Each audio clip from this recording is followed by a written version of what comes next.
Donc bonsoir à tous, c'est un vrai honneur et une vraie fierté pour l'association Data d'être présent ce soir. Peut-être que vous savez qu'on fait des formations autour de l'informatique, mais c'est la première fois qu'on fait une formation aussi ambitieuse sur le machine learning, et donc on espère évidemment qu'elle va vous plaire. Pour un petit rappel, nous, Data, donc l'association informatique d'Ensta Paris, on fait pas mal d'activités. C'est pas que Palopédia quand vous êtes obligé de réviser le soir même pour le lendemain. C'est aussi l'infrastructure, les infrastructures pour les sites des associations, que ce soit pour votre dette au bar ou autre. On organise aussi donc des formations, notamment formation Git, formation web et ici formation machine learning. On organise aussi des conférences sur le thème de l'informatique et on vous invite à des événements variés type hackathon et autres compétitions. Donc c'est vraiment varié et vous n'êtes pas obligé d'être membre de Data ou même un gros infoteux pour participer à ces événements. C'est vraiment ouvert à tous, à l'image de cette formation. Donc pour rappeler un petit peu les modalités, même si je les ai envoyées sur WhatsApp, donc là on est à la première séance, ça va être surtout un cours plutôt théorique sur les réseaux de neurones qui vont être la fondation de ce qu'on va faire par la suite.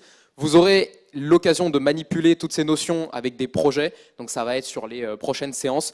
Il va y avoir un autre cours théorique, ça va être la séance 4, dont la date reste encore à définir, sur des réseaux de neurones plus approfondis pour pouvoir faire le projet final et celui pour lequel on veut vous faire venir jusqu'à la fin, c'est de la reconnaissance d'images. Enfin, du moins, au départ, on vous guidera sur de la reconnaissance d'images. Évidemment, comme ça a été annoncé, vous pourrez faire votre propre projet si vous le sentez et on sera là pour vous accompagner. Le but, c'est vraiment que vous preniez du plaisir avec ces notions, peu importe votre niveau actuel en informatique et que vous appreniez des choses au travers de nos formations.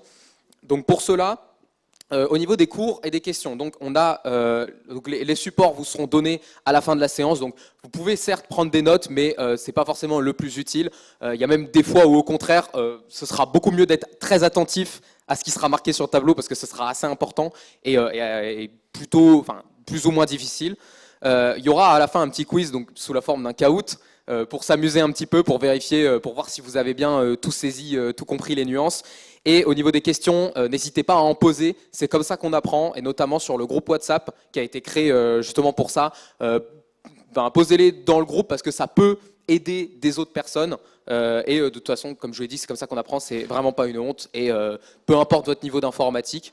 Et ensuite, pour les séances de projet, donc à partir de la semaine prochaine, donc ça va être les séances 2 et 3, et ensuite les séances 5 et 6, ça va être sur votre ordinateur. Ce sera en ligne, donc il n'y a pas de prérequis au niveau des performances à avoir. C'est juste, faut amener son ordinateur et le charger évidemment. Le projet sera commencé avec nous. Donc on sera là pour vous guider, mais après vous pourrez prendre totalement vos libertés. Vous n'êtes pas obligé de faire dans les clous. C'est pas un cours de l'Ensta ou ni quoi. C'est vraiment, on veut vous lancer et après vous en faites quelque chose qui vous plaît évidemment. Et nous on est surtout là pour vous guider. Donc justement quand je parle de nous, de qui je parle exactement, donc de moi ici présent Théo, mais également Cédou et Louis. Donc nous avons concocté cette formation pour vous, à la fois le contenu théorique et le contenu pratique que vous allez voir. Si vous avez des questions spécifiquement sur l'organisation, venez plutôt me voir, puisque je fais l'organisation. Après, pour tout le reste, posez-les dans le groupe WhatsApp et on vous répondra indifféremment. Et vous pouvez passer nous voir, même ça ne nous dérange pas. Si vous avez vraiment des gros blocages, on se pose au local, on revoit ça. Nous, notre objectif, c'est vraiment que vous preniez du plaisir et que vous appreniez des choses. C'est pas totalement en autodidacte, étant donné qu'on est là, on vous fait la formation, mais ça s'y apparente et donc ça peut être difficile aux premiers abords et il n'y a aucun problème avec ça. Et un dernier petit détail, donc pour l'instant, effectivement, il y a ces formations-là, mais on souhaite prolonger cet intérêt que beaucoup ont pour l'IA, pas forcément lié à leurs cours. Et donc pour ça, on vous proposera plus tard dans l'année des séances hebdomadaires, un peu sous le format qui se fait actuellement avec DATAC, qui est sur la cybersécurité, mais ici ce sera plus sur l'IA. Et là, par contre, ce sera un format extrêmement libre, c'est juste se rassembler dans une même salle ensemble pour faire de l'IA, donc que ce soit de la veille, que ce soit de se former ensemble, ou encore faire des compétitions. Donc je ne sais pas si peut-être vous connaissez pas encore Kaggle, c'est un site qui permet de faire des compétitions de machine learning ensemble. Donc c'est assez intuitif et ça permet de tous se former ensemble. Et donc ça peut être pas mal, notamment pour ceux qui n'ont pas de cours spécifiques d'IA, donc qui ne sont pas forcément en stick et après en mineur IA. Comme ça permet que tout le monde puisse se former par nous-mêmes, entre guillemets. Donc c'est toujours enrichissant. Donc maintenant, après avoir dit tout ça, passons au contenu spécifique. Donc cette formation machine learning, alors j'ai employé plusieurs termes dans la communication, si vous avez remarqué. Là, on a parlé machine learning, mais dans la com, j'ai aussi parlé d'IA. Et en fait, on va remettre tout ça à plat. On va bien définir d'abord ce que c'est le machine learning. Alors, peut-être que certaines personnes ici ont déjà vu ce que c'est, notamment peut-être via le cours d'IA de première année. Pour les deuxième années, on ne l'avait pas, donc ça peut apprendre. Puis pour d'autres, ça peut être un rafraîchissement. Donc déjà, si on fait une vue d'ensemble de l'IA et du machine learning, ça peut se représenter en gros comme un gros diagramme, comme ça, où vous avez des inclusions successives. Donc pour ça, l'intelligence artificielle, c'est vraiment le truc le plus basique et c'est défini. Donc là, j'ai repris la définition de l'Europe, parce qu'en mai, il y a eu une réglementation sur l'IA qui est passée. Et donc on s'y attendait, c'est reproduire des comportements humains, intelligence artificielle. Ça paraît plutôt logique, même si ça reste encore abstrait. Donc pour ça, on peut descendre encore un niveau et aller chercher le machine learning. Pour vous expliquer ça, reprenez par exemple des projets que vous avez pu faire en code. Vous avez codé une fonction, par exemple, qui doit avoir un certain but, calculer certaines choses. Je ne sais pas, par exemple, calculer la suite de Fibonacci. Vous prenez votre UN plus 2 égale UN plus 1 plus UN, etc. Là, dans d'autres situations, par exemple, si je vous donne une image d'un chat, c'est quoi la fonction qui calcule est-ce que c'est un chat ou pas? Ça, c'est grand inconnu. Peut-être que ça existe, mais en tout cas, en 2024, on ne sait pas du tout. Et donc, on va demander à la machine de déterminer par elle-même quelle est la formule derrière, quelles sont, entre guillemets, les règles. Parce que la règle pour le Fibonacci, je viens de vous le dire, mais la règle pour déterminer si une image représente un chat, ça, c'est obscur pour nous. Donc, c'est la machine qui va le faire, qui va déterminer les règles à partir de ce qu'elle a devant elle. Et enfin, on peut définir une troisième catégorie qui est là, le deep learning. Donc, on va encore plus loin. De manière simple, en fait, ça va quasiment tout le temps être des réseaux de neurones. Vous allez voir par la suite quel est le critère qui permet de bien dire si on est plutôt dans le deep learning ou pas. Mais bon, ça, après, c'est de la terminologie. La différence majeure réside surtout dans intelligence artificielle, machine learning. Après le deep learning, vous verrez plus tard, la frontière est un peu plus floue, pour le coup. Et donc, nous, on va s'intéresser, comme je vous l'ai dit, au réseau de neurones. Donc, ça va plutôt être du machine learning et surtout deep learning.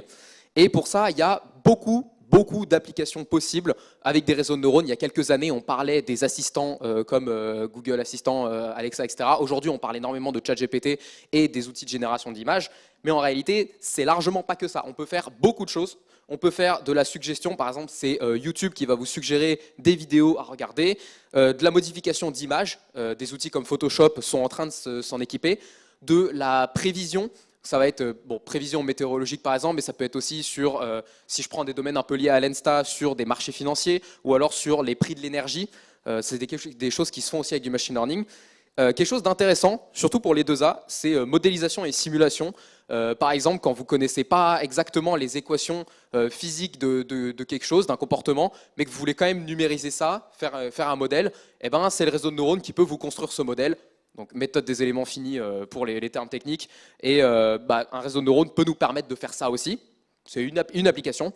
Et la détection d'erreurs. Donc là, c'est typiquement, par exemple, pour détecter s'il y a une fraude à la carte bleue, si quelqu'un a fraudé avec une carte bleue, l'humain ne sera pas forcément en mesure de détecter les critères précis parce que ça évolue beaucoup, il y a des différentes manières. Donc là, c'est la machine qui va pouvoir le faire pour nous. Et donc ça, si on ouvre légèrement le capot, pour le moment on va rester à la surface, mais si on ouvre le capot, en fait on se rend compte que c'est énormément de différents concepts, mais qui se regroupent tous sous le deep learning avec une fondation qui est le réseau de neurones. Donc là j'ai représenté par exemple pour la génération, c'est les espaces latents et les espaces d'embedding pour le ChatGPT. On a plein d'autres exemples avec les UNet, les LSTM, des termes très techniques pour dire tout sauf les réseaux de neurones qu'on va voir là après. Vous allez voir, on ne va pas tout de suite faire ça. C'est juste pour vous dire à tel point les réseaux neurones sont aujourd'hui présents partout. Et le deep learning, c'est vraiment au cœur de la révolution de l'IA actuelle, notamment quand on parlait de ChatGPT. Donc bien, maintenant passons un petit peu au vocabulaire, parce qu'on ne va pas pouvoir faire grand-chose si on n'a pas des termes assez techniques. On va quand même rester assez précis dans ce qu'on fait. Donc à la base, c'est un modèle. On va avoir un modèle qui va nous faire des choses. Alors des choses, c'est bien. Maintenant, il faut lui dire, ok, il va se baser sur quoi et qu'est-ce qu'il va nous donner en sortie. Donc déjà, il va se baser sur quoi? Là, globalement, on va avoir juste des données qu'on va observer dans la nature. Quand je faisais de la prédiction pour le marché de l'énergie, ça va être les prix actuels et passés de notre marché. Si c'est ChatGPT, ça va être le texte que l'utilisateur a donné, ou alors des corpus de texte, des pages Wikipédia par exemple. Ça va être nos observations. Donc tout ce qui va être dans la nature et toutes les données qu'on va pouvoir exploiter pour que notre modèle nous fasse quelque chose. Pour l'instant, on n'a pas encore défini quoi, mais déjà, ça nous permet de faire ça. On va aussi, étant donné qu'on est en informatique, on doit quand même travailler avec un minimum de structure. Vous avez vu en C, par exemple, on a des entiers, des flottants, des classes même. Là, c'est un peu pareil. On va structurer nos données. Et donc ça, on va appeler ça donc si on représente ça dans notre tableau, ça va être les colonnes. Donc ça, les features, on appelle ça. Donc on va garder ce terme anglais là parce que c'est celui qui décrit le mieux. Et donc des features, par exemple, on va prendre un exemple concret. C'est les athlètes aux Jeux Olympiques. C'est un peu c'est plus trop dans l'actualité, mais bon, c'est assez récent. Les observations, ça va être les différents athlètes. Et les features, ça va être le poids de l'athlète, le sport qu'il pratique, son année de naissance, son pays, le pays qu'il représente. Donc c'est des données, ça peut être des données très variées, ça peut être des nombres, ça peut être des catégories. Et pour le cas d'une image, par exemple, ça va surtout être les pixels de l'image. Parce que après, c'est des flottants ou des entiers, ça dépend comment vous représentez votre image.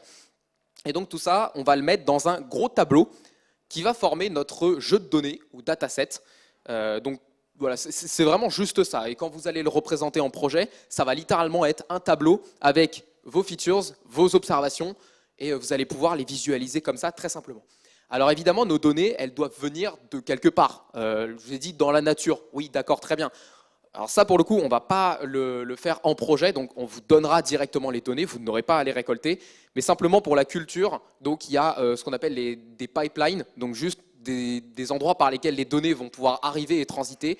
Donc comme je vous l'ai dit, par exemple, si c'est le marché de l'énergie, il faut les récupérer directement dessus. Si c'est des efforts de tirage sur un câble, par exemple, il faut aller les mesurer, etc. Et donc ces données vont arriver, donc ça c'est plutôt le travail des data engineers. Nous, ce qu'on va faire, c'est plutôt le travail du data scientist.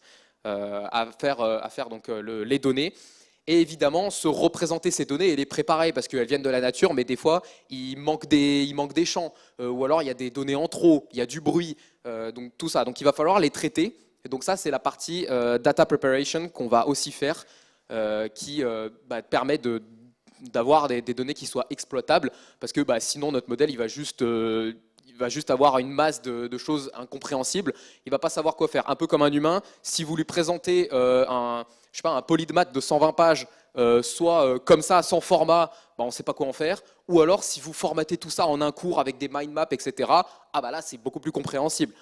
C'est la même chose pour notre modèle au final, il va falloir qu'on prépare nos données, donc ça vous verrez exactement comment faire.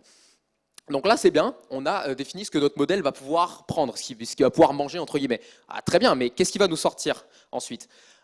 Globalement, il peut nous sortir plein de choses, comme on l'a vu avec les différentes applications précédentes, mais on va regrouper ça avec des termes de labels. Donc, pour chaque observation, notre modèle va essentiellement attribuer un ou plusieurs labels qui vont correspondre in fine à ce qu'on va vouloir déterminer. Par exemple, dans le cas des athlètes aux Jeux Olympiques, on veut calculer la probabilité qu'ils obtiennent une médaille à l'issue d'une épreuve. Les labels, ça va être pour chaque athlète, donc pour chaque observation, on aura la probabilité de 0 à 1 d'obtenir une médaille.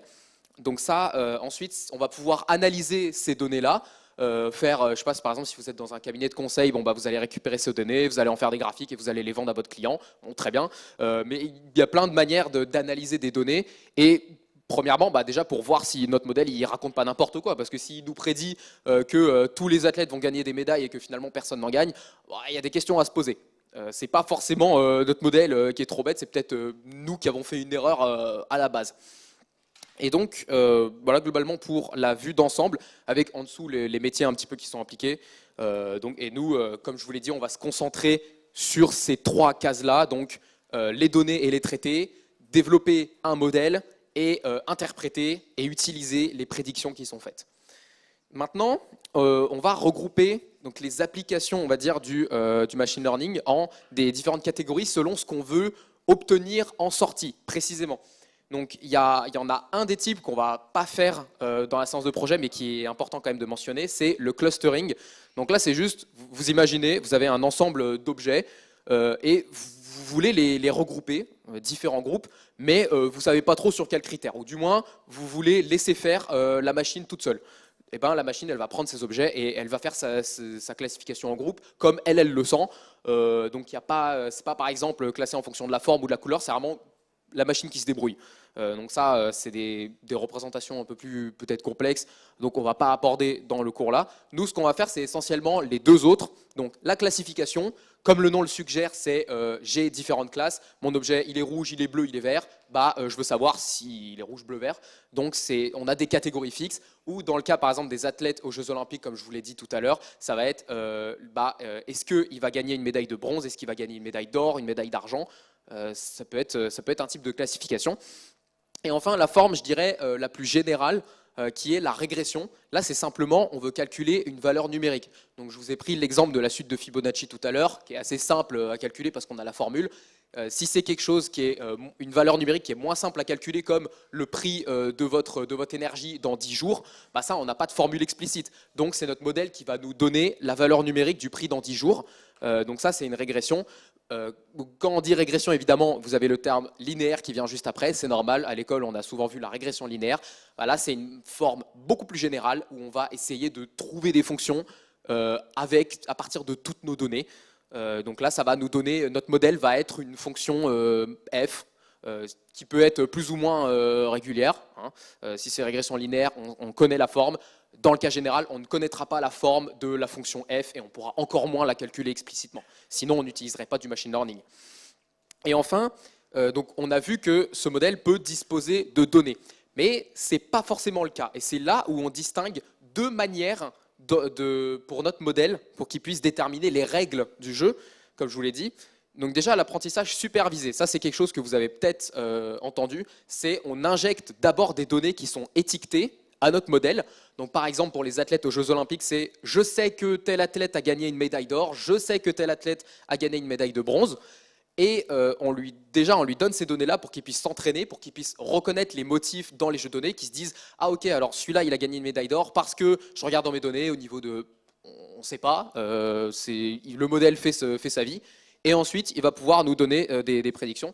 Ou encore, ce qu'on va faire dans les séances de projet, reconnaître des images. On lui donne un ensemble d'images où on lui dit « Ok, ça c'est un tabouret, ça c'est un chien, ça c'est un chat. » Et donc en fait, il va pouvoir s'entraîner à reconnaître des choses. Donc, manière classique de faire.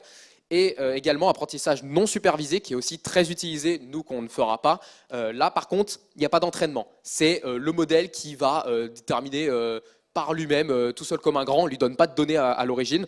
Donc ça peut être soit pour le clustering, à chaque nouveau jeu de données, on veut qu'il crée des groupes, mais il n'a pas la mémoire des données précédentes, donc il ne peut pas reconnaître de patterns au fur et à mesure. Ou alors des algorithmes, ce qu'on appelle algorithmes génétiques. Donc là, il faut le voir un peu comme la théorie de l'évolution, c'est au fur et à mesure de ce qui marche et ce qui ne marche pas. Par exemple, si le modèle s'entraîne à jouer à un jeu vidéo, en fonction de s'il saute, ça ne marche pas, en fait, peut-être qu'il va arrêter de sauter à ce moment-là. Donc vraiment, on lui a rien donné au modèle, c'est juste, il constate ses échecs et ses succès et il peut s'adapter. Donc voilà, d'où l'analogie avec la théorie de l'évolution. Donc voilà, de manière générale, le vocabulaire qu'on va employer dans ces séances-là. Et donc maintenant, on va pouvoir rentrer un peu plus en détail sur ce que c'est vraiment le deep learning et surtout les réseaux de neurones.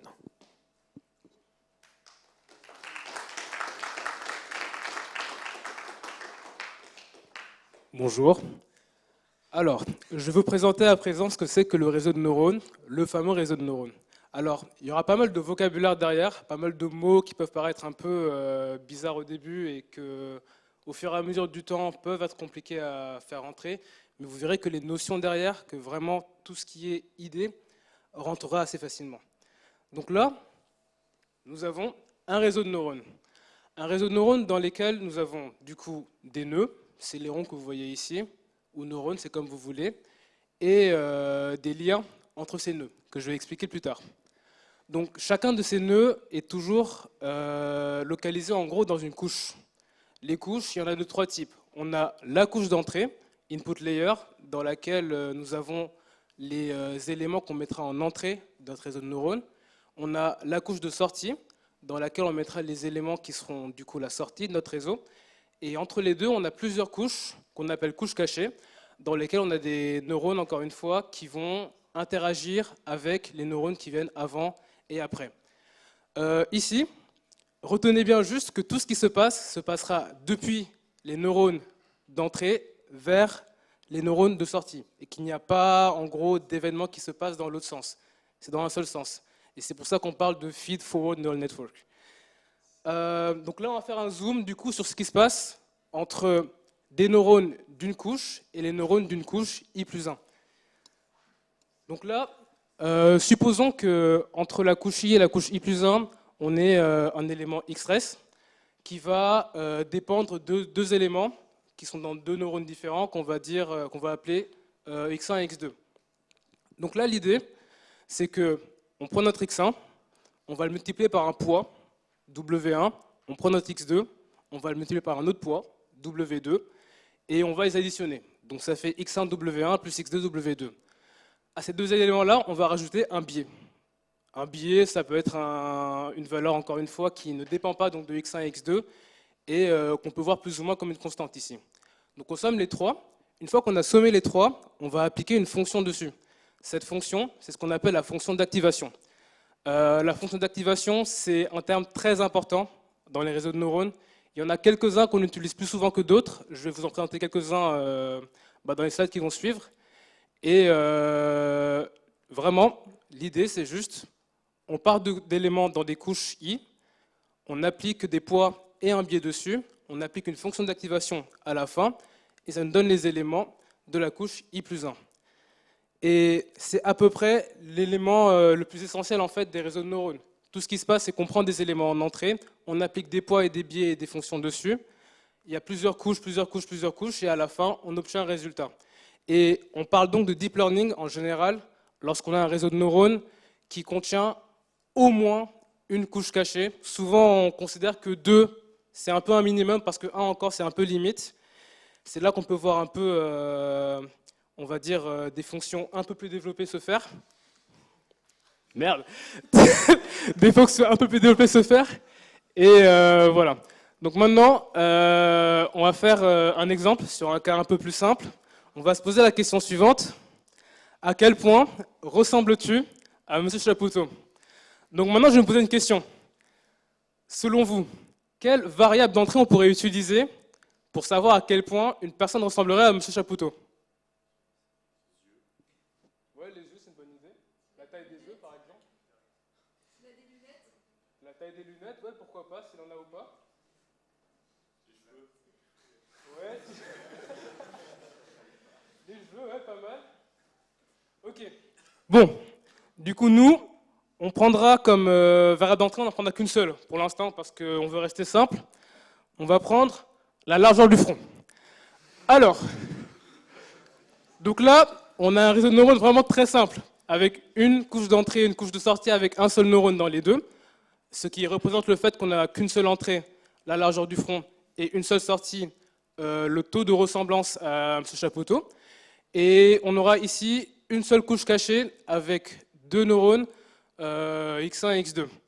Donc là, ce qu'on va utiliser comme fonction d'activation, c'est la fonction soft+, qui est historiquement, en gros, très utilisée, mais qui a été remplacée par une autre qui s'appelle relu, et que je vais présenter plus tard.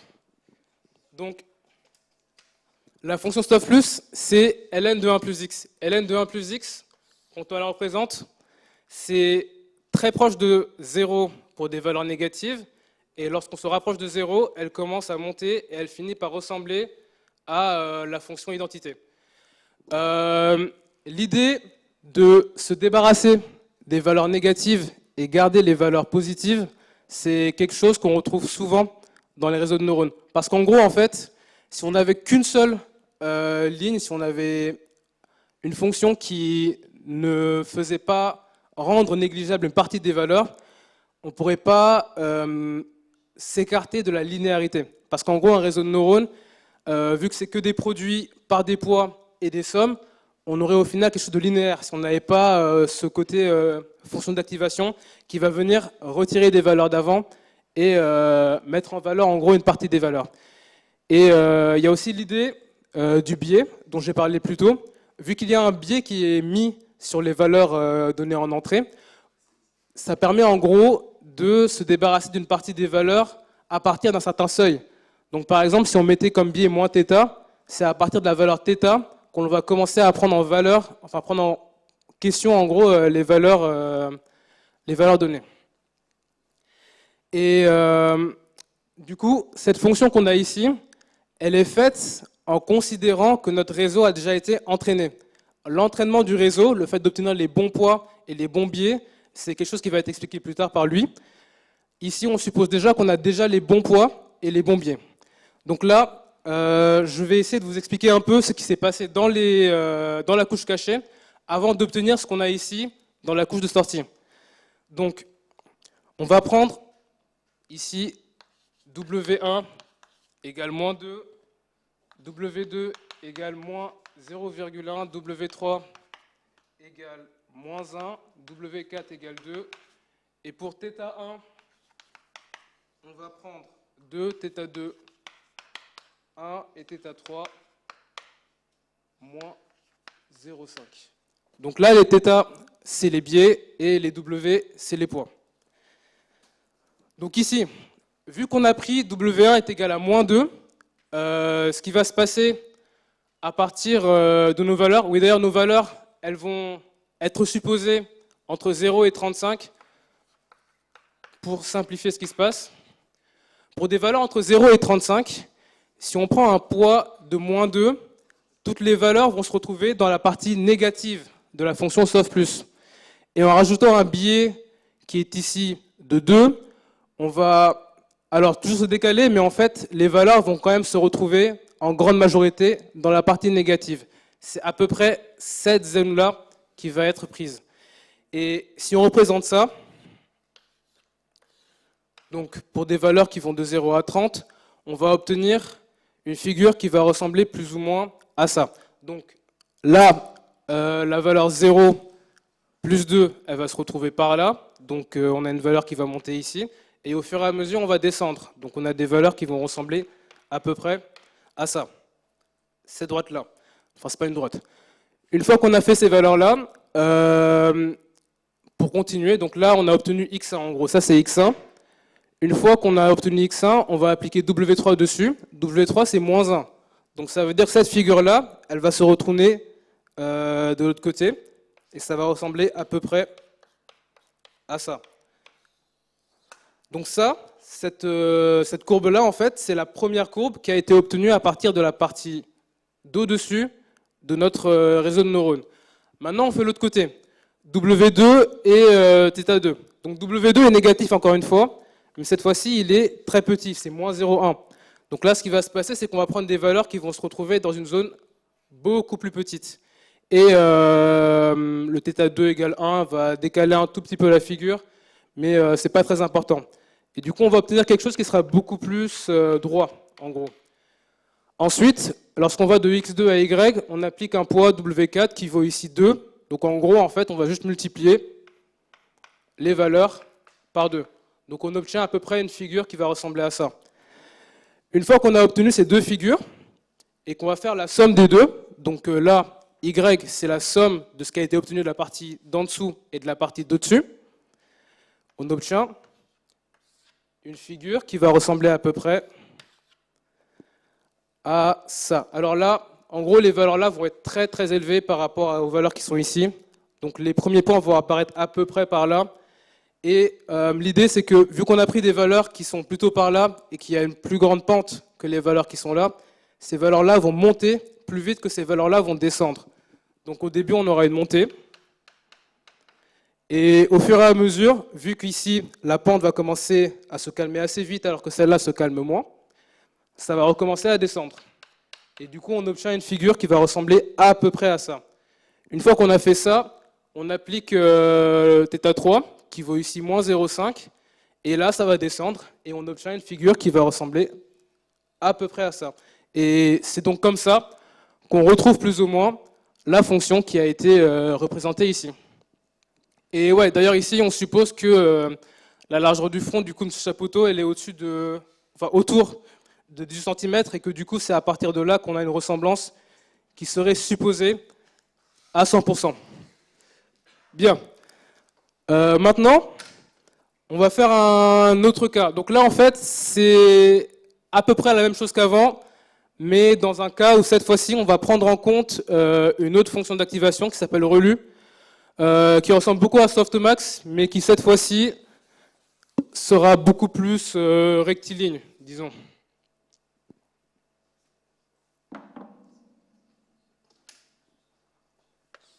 Donc là, relu, c'est le maximum entre 0 et x. Donc ça veut dire que pour des valeurs négatives, elle vaut 0, et pour des valeurs positives, elle vaudra x. Donc c'est une fonction qui est très rectiligne, qui est beaucoup plus droite que l'autre. Et donc, en fait, lorsqu'on utilise des fonctions telles que relu pour obtenir nos fonctions, on obtient souvent des choses beaucoup plus rectilignes. Ça, c'est dans le cas où on a 2 neurones. Dans le cas où on aura beaucoup plus de neurones, ce qui va se passer, c'est que notre fonction ici sera beaucoup plus précise. Elle pourrait même ressembler en fait à une courbe de loin, parce que utiliser des milliers de neurones, utiliser des millions de neurones pour réaliser une figure, ça fait beaucoup de petites droites. Du coup, là, si on refait la même chose qu'avant avec la fonction relu, ce qui va se passer, en gros, je vais faire beaucoup plus vite cette fois-ci, c'est qu'au début, on aura une première fonction qui partira du haut, qui va ressembler à peu près à ça. Donc là, c'est une ligne droite et après une montée. La seconde, elle va ressembler à peu près à ça. Ce sera encore une ligne droite. Et à partir du moment où la première droite a culminé, celle-là, elle va descendre, mais descendre plus bas, parce qu'on veut que la somme, elle descende.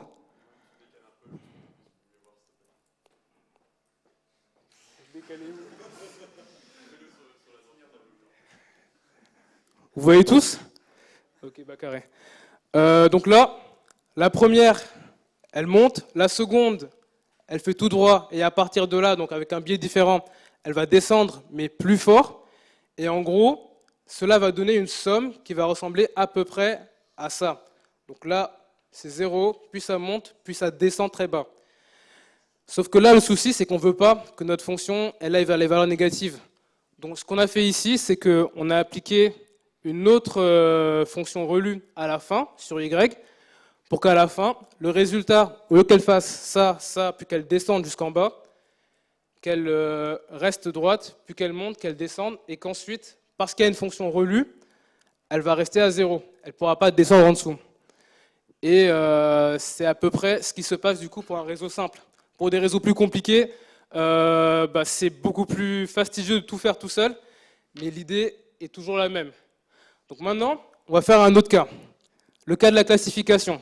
Donc là, on se pose la question suivante, à qui ressemble-t-on le plus parmi nos chers professeurs?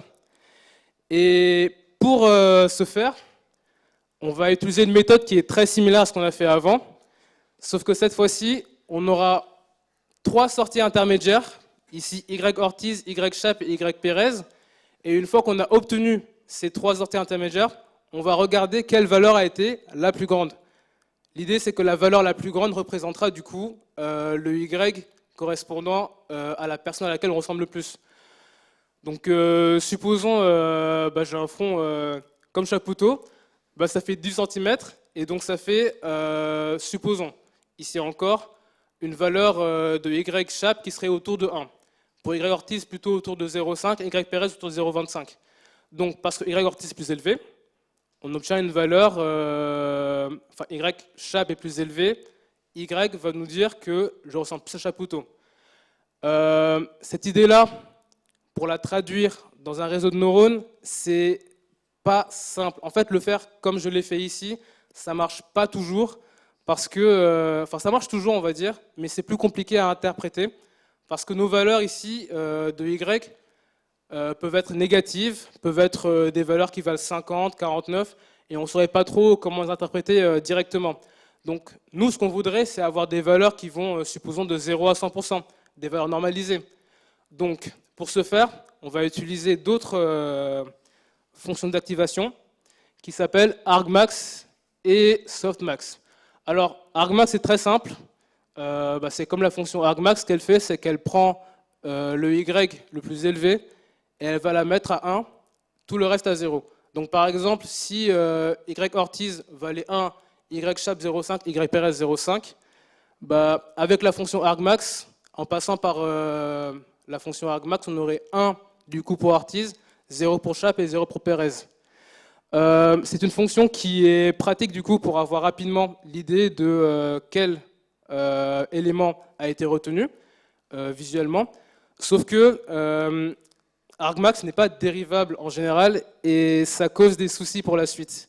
Parce qu'on aura besoin de faire des dérivations pour ce que lui va expliquer plus tard, et qui sera extrêmement lourd d'ailleurs.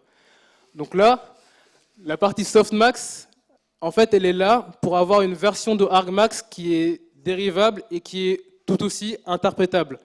Vu qu'on a une exponentielle sur une somme d'exponentielles avec une somme dans laquelle on retrouve l'exponentielle d'au-dessus, nos valeurs vont toujours se retrouver entre 0 et 1, c'est ce qu'on veut. Et on a aussi la propriété comme quoi, lorsqu'un élément est plus élevé qu'un autre, softmax, cet élément-là, sera aussi plus élevé. Donc par exemple, si y Ortiz est plus élevé que y Chap, softmax de y Ortiz sera plus élevé que softmax de y Chap. Et ces valeurs-là peuvent être plus faciles à interpréter. Si on obtient par exemple 0,9 pour Ortiz et 0,4 pour Chap, on peut se dire qu'on ressemble beaucoup à Ortiz et un peu beaucoup moins à Chap. Pour finir, je vais expliquer une notion qui est assez intéressante, c'est plus pour la culture celle-là, c'est le perceptron. Donc le perceptron, c'est un peu la fondation mathématique qui est derrière les réseaux de neurones. C'est au final, quand on se rend compte, un cas particulier en fait de réseau de neurones, où cette fois-ci on a une couche d'entrée, avec ici x1, x2, x3, ça pourrait aller jusqu'à n, et une seule couche de sortie, qui est ici z.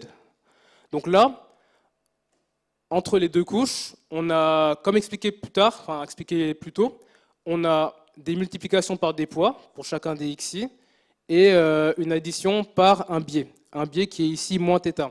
On a pris moins θ parce qu'on veut que θ en gros soit le seuil à partir duquel on commence à considérer que nos valeurs importent. Donc si je la représente,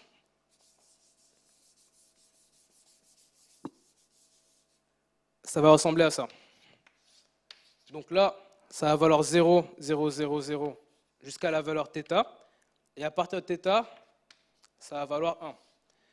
Et cette fonction est très simple, permet d'avoir des résultats qui sont très limités comparé à tout ce qui est réseau de neurones et deep learning, mais on peut quand même faire des choses intéressantes dessus. Il y a pas mal de propriétés qui ont été montrées dessus. Par exemple, une porte OU, ça peut se faire avec un perceptron, dans lequel on aura deux entrées, x1 et x2. Les poids W1 et W2 vaudront 1, et θ vaut 1 aussi. Donc par exemple, si x1 et x2 valent 1, ça fait 1 plus 1 moins 1 avec le θ, ça fait 1. Et 1 c'est positif, donc on a bien 1. Donc on retient trou. Si x1 et x2 sont tous les deux faux, on aura 0 moins 1, et moins 1 c'est négatif, donc on retient 0. Et ainsi de suite. Donc, voilà. Merci beaucoup. On va écouter lui.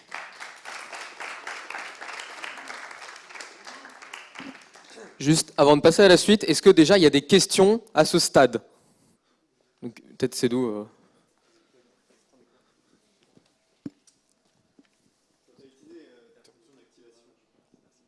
Quand tu as utilisé ta fonction d'activation soft plus, donc si j'ai bien compris, c'est log de 1 plus exponentielle x en gros. Non, log de 1 plus... Oui, c'est ça, ouais. Et, mais du coup, tu Log de 1 l'appliques plus x. à ta somme des poids plus les biais ou tu l'appliques que à ton entrée X? Non, c'est ça, on l'applique à la somme de tes poids fois élément en entrée, plus biais. Donc en gros, une fois qu'on a trouvé un élément qui est égal à cette somme-là, la somme entière est mise en entrée pour la fonction. Est-ce qu'il y a d'autres questions? Ouais, c'est là. Ok, ça a l'air d'être tout bon.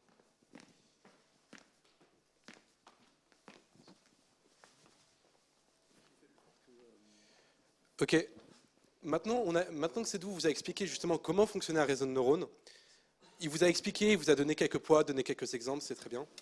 Maintenant, imaginons qu'on souhaite prendre d'autres variables en paramètres. Si, par exemple, est-ce que la personne possède une paire de lunettes, la couleur des yeux, s'il a des cheveux ou pas, et déterminer ces poids, ça devient très vite très fastidieux. Et donc, il est nécessaire justement derrière de trouver une méthode pour déterminer automatiquement ces poids. Et cette méthode, c'est ce qu'on va appeler justement l'apprentissage. Et donc, pour parler d'apprentissage, on va prendre une représentation qui va simplifier un peu les choses. On va reprendre l'histoire de modèle. Le modèle va prendre des entrées, et avec ces entrées, il va créer des prédictions. Et ensuite, ces prédictions, il faut se dire que c'est comme une cible. On va attendre du modèle de produire une prédiction parfaite. Ça va être le centre de la cible, mais en réalité, il va produire une prédiction qui peut être autour. On souhaiterait que notre modèle ressemble à ça, dans le sens où les prédictions restent proches de ce qu'on attend de lui. C'est-à-dire, par exemple, si on donne la largeur de front de M. Chapoutot, il va tout de suite deviner que c'est M. Chapoutot. Si on donne la largeur de front de M. Pérez, il va dire que ce n'est pas M. Chapoutot. Et donc, il faudrait que ça reste proche des prédictions attendues. Sauf que actuellement, les prédictions ressembleraient plutôt à ça, parce que les prédictions sont générées, les poids sont générés de manière aléatoire au début. Parce que justement, le modèle actuellement n'a aucune idée de ce que représentent les données et quel est le lien qui peut être fait entre les données d'entrée et les données de sortie. Et donc, pour créer ce lien dans le modèle, il va être nécessaire de prendre ce qu'on appelle un jeu d'entraînement. Un jeu d'entraînement, en fait, c'est juste un ensemble d'entrées-sorties correctement labellisées. Par exemple, on peut prendre, je sais pas, la largeur de front de 100 personnes. Dedans, on met 5 fois Monsieur Chapoutot et on dit si c'est bien Monsieur Chapoutot uniquement pour la largeur de front de Monsieur Chapoutot. Et donc, à partir de ça, on se dote aussi de ce qu'on appelle une loss function, qui est une fonction en fait qui va mesurer la distance entre la prédiction faite par le modèle et la prédiction attendue. Et donc, à partir de ça, en fait, on va pouvoir calculer grosso modo l'erreur qui est faite entre l'erreur de prédiction et entre la prédiction et la prédiction attendue. Et donc, pour calculer ça, on va d'abord faire un petit détour par l'optimisation. On va revoir quelques notions que nous, Dosa, on a vues l'année dernière, que vous verrez cette année, les premières années. Et donc, on va devoir apprendre à minimiser une fonction de n paramètres. Et donc, pour ça, la bonne idée, c'est de s'intéresser à ce qu'on appelle le gradient, qui est en fait un vecteur qui va représenter, grosso modo, la direction à partir d'un certain point, il va représenter la croissance locale à un certain point. C'est-à-dire que sur notre représentation ici, qui va évaluer la norme au carré par rapport au point d'origine, en fait, on remarque que le gradient pointe directement à partir de l'origine et en fait fait une droite. C'est que justement, il pointe vers où est-ce que la fonction s'accroît. Et donc, nous, qui vont chercher à minimiser la fonction d'erreur, la loss function, en fait, on va regarder à l'inverse du gradient. Et donc, la bonne idée pour optimiser quelque chose, c'est de partir d'un point aléatoire de la fonction, et à partir de là, on va avancer petit pas par petit pas, en suivant l'opposé du gradient, pour arriver jusqu'à un minimum local. Et donc, en fait, ici, dans cette animation, c'est on part d'un point, on suit l'opposé du gradient, par petits pas, et on arrive directement au minimum qui est l'origine. Et donc formellement ici, ça va s'appliquer de la manière suivante, c'est que pour tous les poids et pour tous les biais, on va calculer la dérivée de la fonction d'erreur par rapport à ce poids ou ce biais, et on va décrémenter notre poids ou notre biais par ce gradient fois un petit paramètre qui va justement déterminer la taille du pas, qu'on appelle le learning weight. Et donc, pour appliquer cet algorithme, il va nous manquer deux choses actuellement. De un, il va falloir nous déterminer le learning weight, savoir quel pas peut être choisi pour être correctement utilisé. Et enfin, il va falloir aussi calculer justement cette dérivée de la fonction d'erreur par rapport à notre poids, ce qui peut être quand même assez fastidieux. Donc on va commencer d'abord par le plus simple, par le learning weight. En fait, il y a deux écueils dans lesquels on peut tomber. Le premier, c'est de prendre un learning weight qui est beaucoup trop petit, dans le sens où là, ce qu'on a représenté dans le premier graphe, c'est des pas qui sont beaucoup trop petits. Et notre jeu de données est fini, c'est-à-dire qu'on n'a pas des données à l'infini et il faut être assez rapide pour converger vers un point optimal. Et donc, si on prend un point trop petit, en fait, à la fin de l'entraînement, on va être sous-optimal et on aurait pu faire clairement mieux. A contrario, si on prend un learning weight qui est beaucoup trop grand, en fait, on se rend compte qu'on rate complètement l'optimum et en fait, on n'arrête pas d'osciller autour sans converger. Et donc, le mieux, c'est de prendre quelque chose qui n'arrive pas dans ces deux écueils, quelque chose qui est à peu près au milieu. Et ce milieu, souvent, c'est à peu près 10-4. C'est le learning weight basique qu'on met à peu près à tous les modèles. Donc, maintenant qu'on a parlé de learning weight, il va falloir qu'on calcule l'autre partie, c'est-à-dire la dérivée de la fonction d'erreur par rapport au poids ou par rapport au biais. Ça va faire un peu peur, mais ça va aller. Donc, Cédou vous a montré comment est-ce que, à partir des entrées qui ici vont être la couche tout en bas, on va pouvoir obtenir les prédictions qui vont être représentées par la couche tout en haut. Eh bien, justement, la formule est décrite juste là. En fait, c'est simplement, on fait la somme pondérée de tous les poids de la couche précédente, on ajoute un biais et on passe ça dans une fonction d'activation. Et donc ça permet, à partir des entrées qu'on lui a fournies, qui sont déjà correctement labellisées, d'obtenir des sorties que va prédire le modèle, et on va pouvoir les comparer avec la fonction d'erreur à la prédiction qui est fournie par le modèle. Et donc, pour calculer la dérivée, en fait, on va faire le chemin inverse. C'est-à-dire qu'on va aller de la couche la plus profonde vers la couche en fait, la plus basse. Parce que tout en haut, il va être assez simple de calculer la dérivée de la fonction d'erreur par rapport à la dernière couche.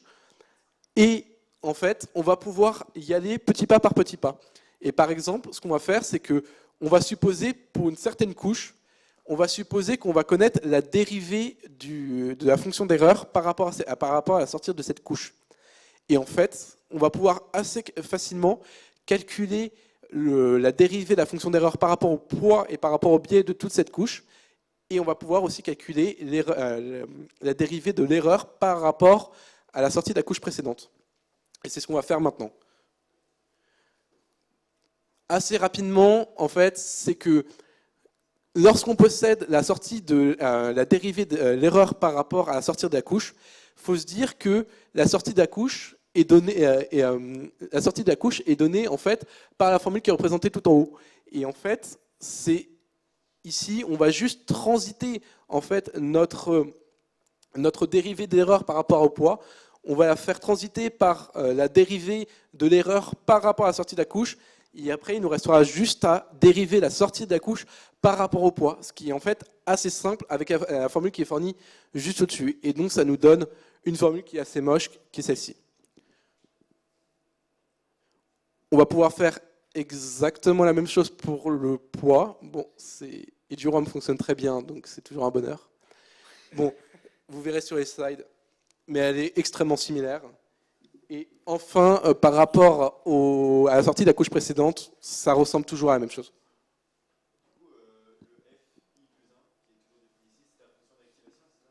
Ouais, en gros, si tu veux, j'ai pris le parti de définir FI comme la fonction d'activation de la couche. En fait, en pratique, tu vas souvent définir les fonctions d'activation par celle que tu vas appliquer couche par couche. Par exemple, Cédou, tu as parlé de la softmax. c'est très utile de la mettre à la dernière couche quand tu veux faire des probabilités, mais avant c'est moins utile. Et donc si tu veux, on adapte ça en fonction de toutes les fonctions qu'on peut utiliser. Donc en fait, on obtient 3 formules, vous verrez sur les slides qu'on vous fournira. Mais ici, pour résumer en fait la philosophie de la théorie qu'il y a derrière, c'est on commence par calculer à partir d'une entrée la sortie qui est associée par rapport au modèle. Ensuite, par rapport à ça, on calcule la fonction d'erreur entre la sortie qui est fournie par le modèle et la sortie qu'on attendait. Et enfin, on calcule la dérivée de la fonction d'erreur par rapport à la dernière couche. Et ensuite, on va pouvoir commencer à itérer.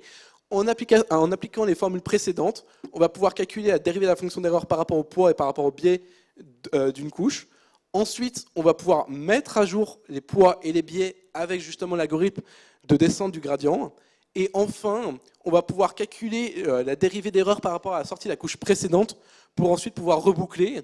Et ça, on va pouvoir appliquer ces formules jusqu'à la toute première couche. Et comme ça, on aura fait une première passe pour améliorer le modèle.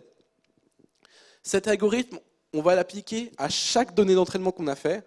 Et en fait, à partir de là, on va obtenir un modèle à la fin qui aura appris comment est-ce qu'il va pouvoir interpréter les données d'entrée pour produire des données de sortie.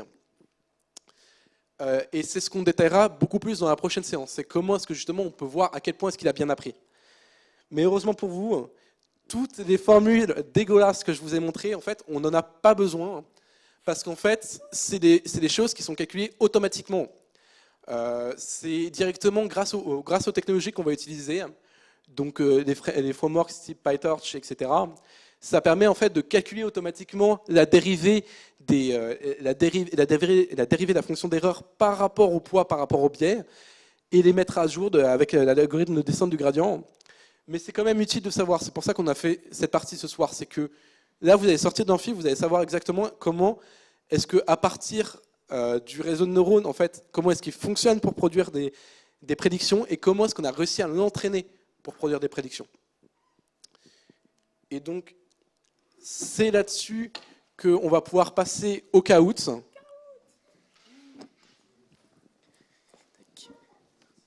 On applaudit s'il vous plaît. Et on va pouvoir passer au petit jeu. Hop. Alors, comment ça marche ce truc? Voilà. Donc, vous connaissez sûrement le principe. Voilà. Bon, il n'y a pas de QR code? Ça marche comment? Je sais pas en fait comment ça marche. Ouais, mais c'est pourri. Il n'y a pas un QR code là? Oh là là. Bon. En tout cas, bah, du coup, toutes les instructions sont là-haut. Donc, c'est juste un jeu, entre guillemets, enfin, aucun enjeu, n'hésitez pas. C'est vraiment histoire de s'amuser. Si vous voulez faire ça en équipe aussi, ça peut être cool. Vous faites ça à 2 ou à 3 pour voir, vous challenger. Ce que j'ai peur, c'est apparemment, il y a une limite de 10 personnes. Donc, j'espère que c'est pas le cas. Non, alors, c'est faux. On attend. On va voir. Let's go. Ah, yes. Bon. Bah nickel, on a arnaqué Kahoot, du coup c'est bien. Ok, est-ce que tout le monde est à peu près connecté? Qui est encore en train de se connecter? Ok. Ah bah ça y est. Bon bah c'était 20 personnes du coup. Donc les personnes qui n'ont pas pu se connecter, je vous invite à le faire en équipe. Et puis ce sera fun, vous verrez. Donc est-ce que tout le monde est prêt?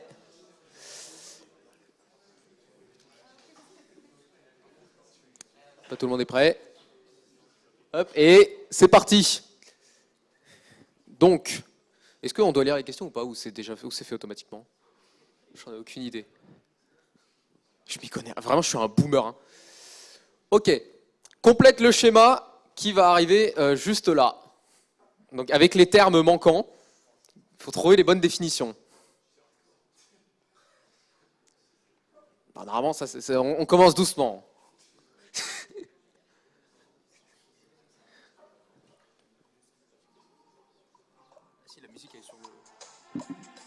PC MDR. Take. Ok, 17, 18. Et c'était évidemment la réponse celle-ci. Donc les lignes, je rappelle, les lignes c'est les observations, les colonnes c'est les features, Tout ça, ça forme notre dataset et en sortie, notre modèle nous renvoie des labels. Ok, la suite, comment ça marche? Voilà. Ok. Un modèle apprend à reproduire des images. À votre avis, quel terme correspond le mieux à cette situation? Donc là, il y a une paire de termes qu'il faut associer. Est-ce que ça marche si je mets le micro devant? On n'entend pas du tout.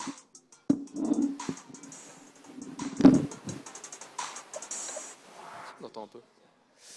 Donc là, c'est quelque chose peut-être un peu difficile.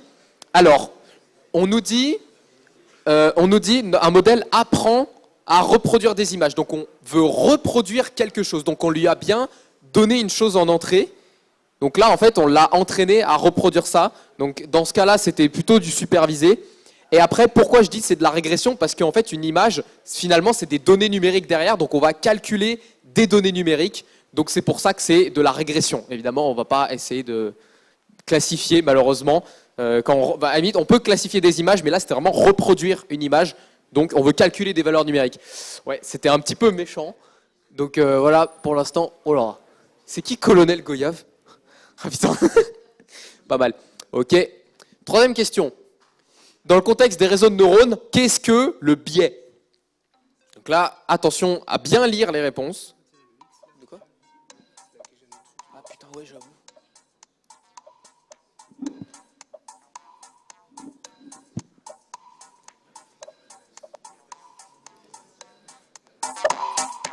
Ah. On est bien là, on est dans l'ambiance. Effectivement, comme Cédou vous l'a montré tout à l'heure, on ajoute un nombre, donc après avoir multiplié les poids par les entrées, et après on passe à la fonction d'activation. Donc on en est là. Il y a quelqu'un qui est en train de vous défoncer là, il va falloir rattraper un peu. Hein. Ok, un perceptron utilise quelle fonction d'activation et combien il a de couches cachées? Donc là, le perceptron, attention.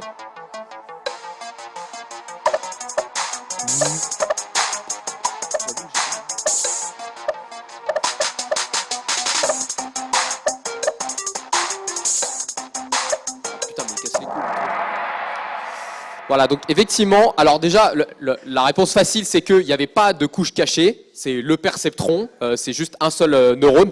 Après, réélu, ça c'est un peu plus spécial. Donc, c'est d'où vous avez montré sur les diapos le Eviside, mais dans ce cas-là, c'était plus adapté de mettre réélu directement. Est-ce qu'on a toujours notre majorant? Oh, pas mal. Ok. Quelle est la manière dont le réseau apprend de ses erreurs? Alors là, normalement, il y a une réponse qui est facile, enfin qui est facilement éliminable déjà. Donc là, j'espère que personne va se tromper. Allez, la dernière personne. Voilà. Alors, qui a dit par magie? Ouais. Bah, effectivement, c'est pas par magie, même si le monde pense que c'est par magie, c'est bien par descente de gradient. Shout out à la personne qui a répondu. La réponse D. Et donc, on a toujours notre majorant qui distance un petit peu. Comment calcule-t-on un gradient? Alors attention, les réponses sont plus simples que ce que vous pensez.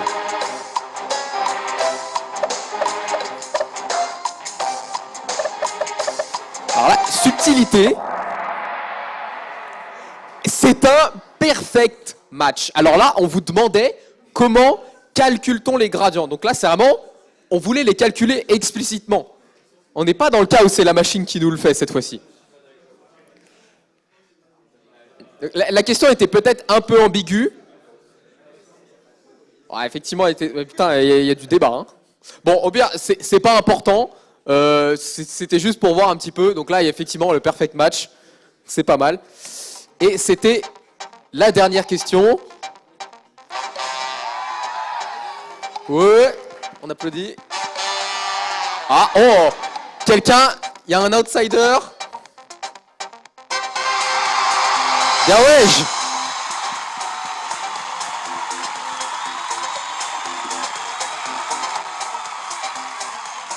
Et donc, l'histoire de...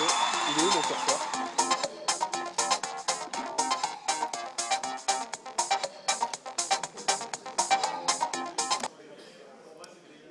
Ok, du coup, alors juste dernier point. Hop. Pourquoi ça me lance Google Meet? Wesh. Mais putain. Bon, je comprends pas pourquoi ça me lance Google Meet. Ah si, je sais peut-être pourquoi. Parce qu'il y a une dernière slide, je crois. Voilà. Donc c'est juste, je vous invite à flasher ce QR code. C'est le petit questionnaire sur la séance. Ça dure 1 minute. C'est vraiment, vous notez de 1 à 5 des trucs. Et vous mettez aussi, si jamais vous êtes intéressé par les séances hebdomadaires d'ATIA. Et vous aurez accès au questionnaire certes, mais au support surtout. Donc les slides de la présentation. Et si la caméra là-bas marche bien, eh ben, vous aurez la retransmission sur Mediacast. Donc c'est pratique pour avoir accès à tout.